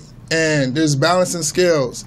And you gotta let him get victories, and you gotta also fight for your victories. But there's a compromise, and if you're not giving that man that victories every once in a while, and it's all about what you trying to do and what he not doing and all that, I would just say you gotta let the scales balance. Just like how we have a back and forth. I'm just giving this as an example. We having a back and forth. And some points you gonna chime in and you just gonna not overtalk, but you gonna get your words out, right? Because you about to say what you about to say. Just like me, we're talking simultaneously. Sometimes you got to get that win. You got to get that W. Sometimes I got to get that W. And if it's always you getting the W's, that's combative. You get what I'm saying? And it kind of starts to lead to like, all right, and this is this example for in the show concept, right? But I'm saying if we in an intense argument, we at our house, or it's just a common conversation, and I can't get my stuff off, then it's like, all right, what's up? You know what I'm saying? Is it a constant, like, you know what I'm saying? Are you the head of the household? Am I just following your lead? But you know what I'm saying? Or what's up? That's what falls under just let a man be a man. Part of it. Well, that's where I feel like it gets great, That's because where you I'm also like, said what does that mean? it's a partnership and all of that. So when So you that's talk what I'm about saying, the head of household, What does that mean leading to the you? household, but that's what I'm saying. That's You got it would married at a church, right? It would in a church. I'm saying I'm saying you got married under. I'm saying you got married under. Do I believe that the man is the head of the household Yes. as far as Okay, you're I'm talking saying about you- based you- on you- Christianity? based on Christianity, Yes, right? that's what I believe. So, yes. Okay, so Okay. are you submissive to your husband? Am I? Yes. Okay, then. So what I'm saying is, what does that mean to you then? I'm saying you got some of these answers. Look, man, you on the women's side today? I or what? can't. No, I know where. Hey, look, got your hand on your face. this Oh ain't got my nothing to God. do with me. But I don't know, man. You ain't Because I don't know where you going. You ain't getting Right. me good Right. answers. I'm like, huh? I'm asking okay, questions. well, I'm just asking. she was gonna give a response, right? I mean, but see, but- here's the thing: she was gonna give a response, right? And then what we do, right, as the submissive women, right? We on. say, I told you. You was on the wrong. I know. I Look, told I'm you. giving an example Hey, based on Okay. the show, right? Okay. When I'm trying Charles to wants to tell you, I'm gonna speak, take that. I'm gonna take we that. all say, we all taking the L, y'all. Let's let Charles speak. Go ahead, let him go. Do I not say, go ahead, let him go? You know what I'm saying? But at a certain point, right? When is it going to be the compromise and the shared opportunity? Because it's not that you're not being respected as a man, but it's like, hey, I got ideas too, and this could work. Like, Because sometimes it seems like y'all just, well, I'm the man. Well, hold on, like, but I got a brain too. Like, but wait a minute. So why can't I? I said it from the beginning. The scales have to balance out. Everything ain't gonna be 50-50. So It's what are just not- particular things that you think that we should just let the man take over? He should have control. At the end of the day, that's his decision. We gotta I don't let think y'all. there would be That's my one man. thing. No, that is a very individualized thing that you gotta have. Me and my wife, we don't. There's a lot of things that we don't see eye to eye on, but she's gonna let me get some victories, and she's gonna get her victories. Does that make sense? But the submissive part is one to another, the man to the wife. You the submit wife to each other. You submit to the each husband. other. But at the end of the day, this man that you chose and that he chose you, and before God and before your family and all this stuff like that, at some point you said, "Hey, God is the head." And Right. this man is following God's direction, right? So And what happens if he's not? Well, if he's not, then what do you mean? That's the whole point. That's the whole purpose of how it's. That's No, but what I'm saying is, but you can also admit to the fact that we're not always in line with right. With well, he'll bring it back. Look. You keep praying. And, No, and I'm being real. you keep praying. No, I done heard it all. Okay, prayer. Real funny. No, right? we're not laughing at prayer. Prayer done got us through a lot. So I'm just saying. This boy. Yeah. What I'm saying is, Keep on keeping on, sister. Look, what I'm trying to say is that we at one point, just for example, my grandparents, my grandfather was in the streets for a minute, but at one point he knew he needed to go and find the Lord, and he definitely, they stayed together. They made a lot of. What great I'm trying to progress. get out of you is the actual thing that you want women to know. That's all I'm trying to do is steer. She wanna write you get something As what I'm far down. as Charles, not Oh, her. necessarily right down, but what I'm getting is, and that's what I was doing when I was chiming in. My point was to clarify what I'm pulling as the actual advice for the woman in order to actually do that. So what I'm hearing is as a man is going down that journey, which he may not have the direction of because he didn't necessarily have the example before him. Some do, some don't. But as he's going down that journey, to basically encourage and support him as he goes along. Not to as he is maybe going down, making a decision, if you have signed up to say, you know what, I trusted you to do this, to allow that to go all the way through and not necessarily stop it midway. Okay, because that's not what I'm saying. Okay. Huh? Not you. I'm talking about him. Okay, go ahead. When were you talking? No. I spoke earlier, so I didn't know if you was including me in that. So I was. No. I'm saying because you were talking about fatherless sons who don't necessarily have the example. Right. So I heard that beginning. So when you told off the other part, I didn't know if he was including me. Right.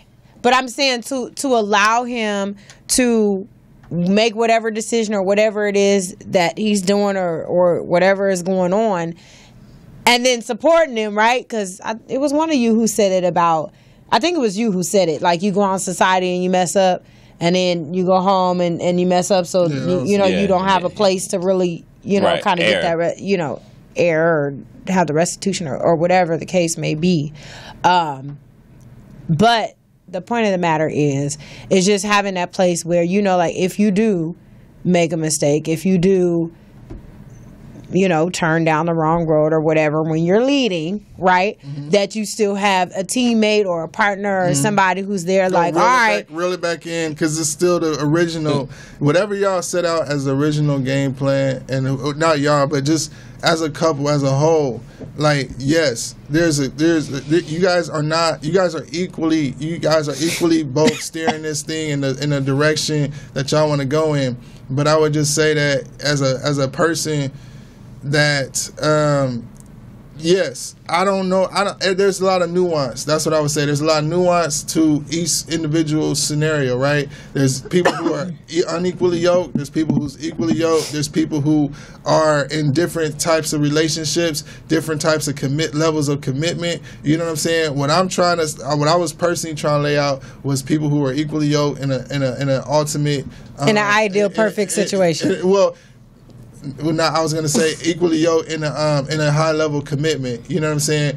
You are a high level of commitment, but sometimes things aren't perfectly lined up at this point in time. But at the same time, there's a destination that y'all want to get back to, and sometimes you might have to take the rings. But I'm not making nobody feel. I don't want to ever feel like, if you're the head and not the tail, nobody's lesser. Nobody can, like you said, you got ideas.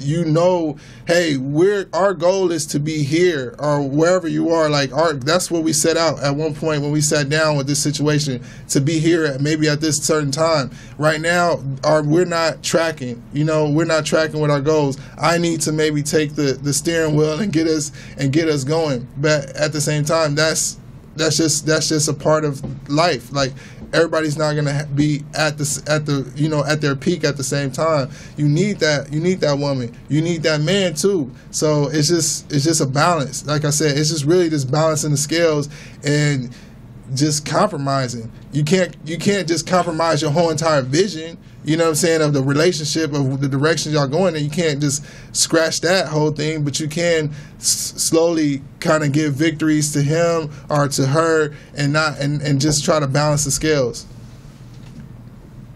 You're gonna share now?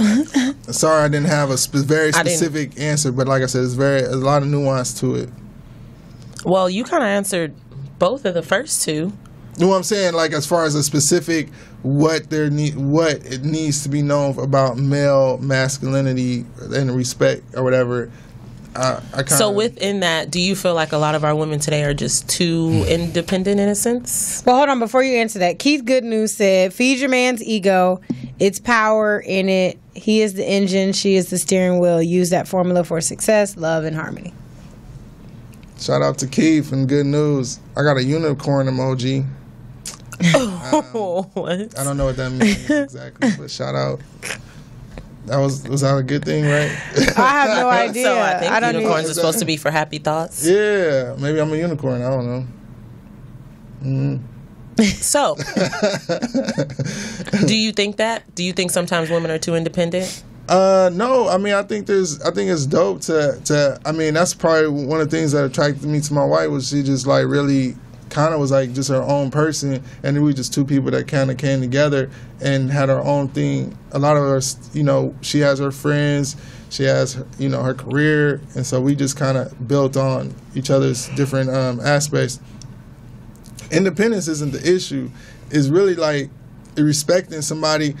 Like I said, to me, when it comes to male masculinity, women are making more money than a lot of brothers. You know what I'm saying? Women are kind of in the driver's seat. They probably got a better car and a better that should have nothing to do with masculinity. Absolutely. So that's what I'm trying to say is that they probably got the college education and et cetera, et cetera. So saying that to say, if you getting with a brother and he ain't got it all together or whatever the case is at that very time, he still wants to be like a brother. He still wants to be respected and not be feeling like every time he ain't got it, you know, he making it, you know what I'm saying? He feeling like, you know what I'm saying? He ain't a man. Yeah, like, you know, there's ways that you can really kind of push those buttons and there, you know what I'm saying? And some is intentional, some is within his own self that he got to get over it, where it's like, you ain't got the cheese like that right now, or you ain't in that situation, so you can't project that on her because you ain't got it. You get what I'm saying? Because that adds a layer to it. You got to still have that same self-confidence. But there's also situations where brothers are there. They just there without the whole little situation situated. You know There's a book that I just purchased, and it's called Love and Respect. And one of the main things that they keep, or that the author. Which I can't think of it right now. But I was about to say. Men want unconditional respect, right? And women want unconditional love. And men want unconditional respect. Men want unconditional respect. So, what I found just in different conversations with women, what happens is, if a woman doesn't feel loved, then she begins to disrespect the male. And then if the male doesn't feel respected, he begins to lack in love. Lack in his loving actions towards the woman. So it ends up being this cycle. And that's basically the book is talking about breaking the cycle, because what happens is called Love and Respect. Mm-hmm. And the point is that my purpose and the reason why the question had to be asked, because obviously it's not being shown, is because there's this thing, right? And I'm not going to put it on any culture or anything like that, but where as a woman you get caught up in wanting to be treated or wanting things to go in a certain way, and then when things don't pan out or things don't go in that way, then you begin ultimately to lose respect. I remember some time ago when we had the show about Ray Rice, mm-hmm. and we were talking about domestic violence, and we were, I think, showing some videos of like some women that were just going bad on they dude, like, I mean, cussing them out, at the train station, hitting on them, doing all type of stuff, and in my mind, I was like, that woman doesn't respect that man. You know what I mean? To go. Shoot. But at the same time, it's like, but everybody has their respectometer, right? Mm-hmm. I'm like on that today, right? Meters. I might say, well, I'm not being disrespectful because I wouldn't call you out your name. You know what I'm saying? I wouldn't do X, Y, and Z that I feel like are disrespectful actions towards a man, right? Yeah, because that would be my disrespect meter. What I'm doing is not disrespectful because disrespect is here and I'm here. And you know what I'm saying? But to me. But that's exactly my point. So what it really comes down to, as you said, as an individual thing, is that a man would have to, the same way a woman would, but more so for the man, to lay out, you get what I'm saying, those things that he would feel or consider as respect for him, because can we bring it full circle? And he would, right, exactly. For you to know, you would have to say what you said or what you did or your actions or your reactions in this moment hurt my feelings, right? Right, exactly. Which would mean that you. But how often does that really happen? I think it actually happens a lot. I think that issue is really what with men. You're saying? No. I think both situations happen a lot. I've been around both of them, so, and I think the issue happens is more so what you're saying is, well, that's not your level of respect, so it's not a point. It's not disrespect, which is why I got back to take our sensitive. They don't understand to take our like sensitive that. serious. You know what I'm saying? So like if I ain't even hit you, you know what I'm saying? That's not disrespectful. I could have put my hands on you. All I did was call you a bitch. You know what I'm saying? And you man up, take that. And it's like, no, like that's disrespectful to me. You know what I'm saying? But if you don't deem it, you know what I'm saying? A lot of times for what we see, like based on what you said, what we see, y'all don't see, or we don't speak the same language. It's not conveyed and it's not respected, you know, as the same. So I think that's where the match comes into play. For me, the biggest thing.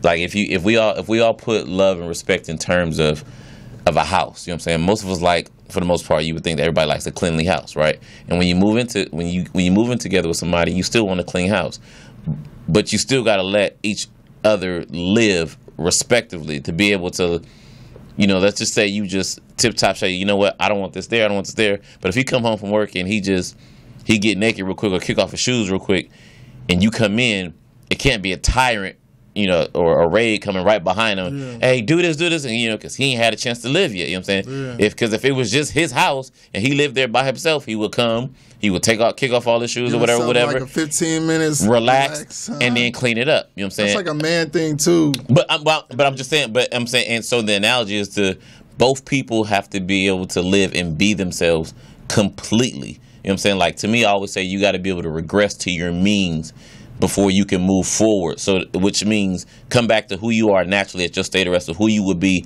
by yourself with somebody else before you guys move together and evolve as something else. You know what I'm saying? Because if it's always, my issue with the cliche is happy wife, happy life, is that the problem is the man is continuously overlooked in that because the man is depressed in that situation. No. Right. Right. I'm saying it might be less arduous. You know what I'm saying? It's because she's getting everything. He doesn't have to argue, and he's not putting up a fight. But that's what it is. Most times he's not putting up a fight. It doesn't mean that he's happy. It just means that there's less stress because he's not arguing, trying to lobby for what he wants. Well, I mean, but they depict it on TV like the woman, you know, the man, oh yes. It is, and then she leave, and then he's like, oh, I'm so glad she's gone now. I can, but that. Right. To me, there's an aspect. There's the compromise aspect, and there's truth. There's truth to that because it's a mentality. You know what I'm saying? Because it should be happy husband, happy wife. I mean, happy life, happy husband, happy wife, life for the wife, right? But I'm saying we both need to have that. If you both partners have that same mentality, then they're both going to be viewing situations where there can be compromise. Them seeing it's all about really relationships, and this is a major key, is all about choosing your battles. There are certain battles that you need to have, and you need to hash it out. And that's in life, period. Yeah, in life. But just like we was going back with the cops, this ain't the time or the place. Yeah. This is a battle, not the war. You know what I'm saying? If you want to win the war, then which is to stay married, then you know what, I can chill on this for a second. You know what I'm saying? Or not do this every time, because this would be an everyday occurrence. We could argue about this every day. Or, you know what I'm saying? Like, I hated spiteful people. I was with a spiteful woman, though, so that wasn't going to work. So either I needed to accept her spite and let her live, or separate myself. You know what I'm saying? So at that time, I chose to just, hey, you know what? Just let it go. You know what I'm saying? And I became happier for it because she was happier being her. I didn't try to argue it every time down, and it was what it was. And I just think there's a huge difference between compromise and sacrifice. And then once both of those people know what that is between the two. So for you, that would answer our last question. How would women honor it, or how can they show you that they have that masculine respect for you guys before the show's over? To be honest, appreciation is more like if you consistently convey somehow in your own little way appreciation, you know what I'm saying, and let him live, and like if he's with you, just let him live, let him be him, and work from there. Also put enhance your man for something more than vanity, which is usually a passion. Once you do that, then that's going to automatically make him masculine, because that's going to allow him to be more of a man to chase what it is, and he has your support. And once he feels supported behind you, then you can get anything you want, because you know you're behind him, and although you're as good as aside next to him or ahead of him because he knows he can be who he wants to be. He wants to be I was watching TV and Calvin Cowherd said his daughter wants to be a hippie. He was like, baby, you gonna be the best hippie you can be. You know what I'm saying? And she had it. You know what I'm saying? And she ended up changing it, like, so then she ended up going to Stanford, wherever she is now. But now he'll thank God, you know what I'm saying? Thank God you want to be a hippie. You know what I'm saying? Because I, you know, but he was able to come out of that. You know what I'm saying? So you support and appreciate. And I know we about to wrap, so I'm gonna just piggyback on what you're saying, and I'm gonna say, stand by your man, like Dolly Parton said. But really, the real deal is the support. You know what I'm saying? And support his dreams, support some of his ambitions, support some of it. You know, choose your battles. That's my other thing. But really, just support certain things that you might not necessarily agree with. But at the same time, it's kind of a choice in the battle scenario where it's like, I'm going to support him because I want him to feel like supported, even though we still got to get this money, pay these bills. But you want to do this hobby, let's figure it out, and I'll support it. And think of it in terms of this. It's semantics in both ways. We say support, you guys say security. So we'll provide you security for support. Deep. But actually, that was really deep. With that being said, this has been a great episode of Love Sessions. Y'all were laughing at me. I've learned a lot. Charles said a lot. You know what I'm saying? We listened a lot. He told you guys to shut up when he speaks. You know what I mean? He also said you got married at a church. Like that has something to do with anything. But at the end of the day, he didn't give us a lot of insightful things, and so it's been great. Listen back, you'll see where I was going. Some of the stuff you got there. I will say today, you eventually got there because there was a lot of times I'm like, where is this going? But nonetheless, you got to a point. I got it. You know, we learned. You know what I'm saying? I think we all learned. And, you know, for those that stayed up and was able to get through it, we got it. You know what I'm saying? So from Destiny Sugarfoot, you know, Akila Trinae, the oh so wise dance hustle himself, Q pulled us in the back. I am Doncho Detroit. This is live from Paris, Jill Scott. The Way. Woo! Yeah! Woo! That was the new one. Woo!